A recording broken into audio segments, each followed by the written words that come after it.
Trending na naman ang picture ni Belle with Papa P at ang mag-asawang Sara at Mateo.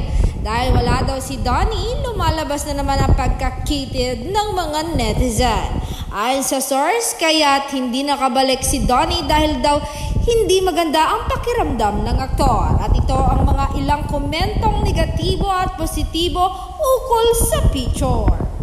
Ayon kay Janelie Almirol Jorduela, ba't nawala si Donnie sa last part? At sabi rin ni Heidi Coria, Donnie will stay always with Belle. Komento naman ni Linda Javier Laron Gordesa, pinakita na ata ng Don Belle na love team lang sila. Wala sa True to Life. Sabi naman ni Chit Castelio for Tafaes, I trust Donnie, may one word of honor yan. Love you, Don Belle.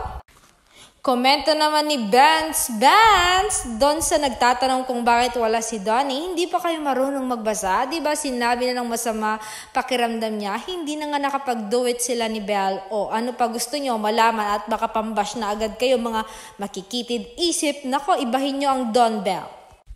At komento rin ni Ninita Salvador Babagay, hindi na po si Donnie nakabalik dahil masama pakiramdam niya na po. Kaya nga sabi niya kay Belle, aantayin niya na lang po sa labas at si Belle ang proxy niya. Di nyo narinig boses ni Nato?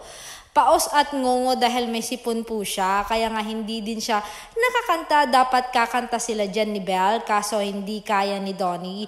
Baka maubo siya habang kumakanta. Nag-iisip agad kayo ng hindi maganda. Alamin muna kasi bago mag-emote dahil kayo naman ang magsisimula para magawa na naman ng issue. Hay, dapat nga wala na gagawin dyan si Belle pagtapos niya magkanta. Pero dahil masamang pakiramdam ng kanyang bebe, siya na ang nag-proxy guest na lang siya pero nag-host na din.